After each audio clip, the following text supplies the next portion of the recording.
Hello আসসালামু আলাইকুম everyone, welcome to Ramadan day 22। তো আমি ডিসাইড করেছি যে এবার আমি কিছু একটা বানাবো অ্যান্ড আমি অনেক ঘাটাঘাটি করে ডিসাইড করি যে আমি পকেট শর্মা বানাবো, কারণ এটা আমার ফিডে এত বেশি আসতেছিল। So I decided to make it. তো আমি চিকেনের ব্রেস্ট পিসগুলোকে সুন্দর করে কুচু কুচু করে কেটে দেন ম্যারিনেট করে রাখছিলাম। আর এটা অল্প স্পাইসেস আমি কি সব অ্যাড করেছি যাতে আমি ম্যারিনেশনটা কমপ্লিট করেছি। ও হ্যাঁ, আমি গিয়ে ম্যারিনেট করার সময় আদা রসুনের পেস্ট দিতে ভুলে গিয়েছিলাম, পরে অ্যাড করে দিয়েছি।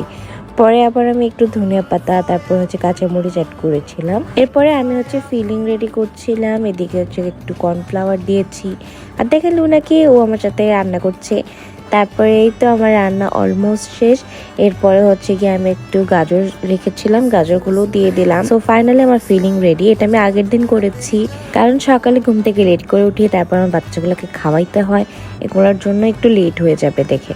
তারপরে এই যে আমি ডোটা রেডি করছিলাম, ইস্ট দিলাম, ময়দা দিয়েছি, তারপরে দুধ দিয়ে তারপর লবণ চিনি সব দিয়ে সুন্দর করে রেখেছিলাম। তারপর এটা ফুলে গিয়েছিল, আমি এক্স্যাক্ট ফুলাটা নিতে ভুলে গেছি।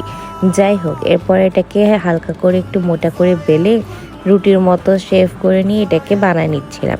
এই পাশে আমি একটা সস প্রিপেয়ার করছিলাম। এদিকে সব কিছু ইনগ্রেডিয়েন্টস দিয়ে দিয়েছি, ডিম, তারপরে রসুন, গোলমরিচের গুঁড়া, চিনি, লবণ, আরও কি যেন দিয়েছিলাম, টমেটো সসও দিয়েছিলাম। তো সব কিছু একসাথে ব্লেন্ড করে নিলাম। আর এদিকে আমাদের জ্যাসপারকে দেখেন, ও হেনরির সাথে টুকটুক টুকটুক করে হাঁটাহাঁটি করছে। মাশাআল্লাহ কিউট লাগতেছে।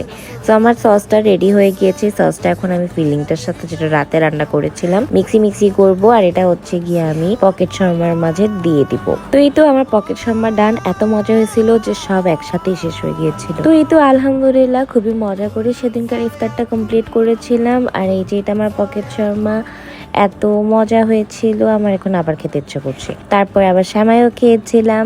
আমি সেমাই একটু কম খাই দেখে আমি অল্প খেয়েছি। তারপরে আমি আর লুনা একটু ঘুমিয়ে গিয়েছিলাম, মানে এত টায়ার্ড থাকি না, ইফতারের পর একটু না ঘুমাইলে হয় না। আর ও আমার ঘুমানোর পার্টনার, ও আমি যারা ঘুমায় না, আমি যখন উঠবো তখন উঠবে। তারপরে আমরা শপিং গিয়েছিলাম, আর আসার সময় দেখি যে এরকম ওয়েদার। পরে বাসায় এসে দেখি আরো একদম বিদ্যুৎ চমকাচ্ছে এন্ড তারপরে অনেক সুন্দর একটা বৃষ্টি চলে আসে। তো এইভাবে আমার আরেকটি রোজা কমপ্লিট হয়ে গেল। Thank you for watching for today's video. আল্লাহ হাফেজ এভরিওয়ান।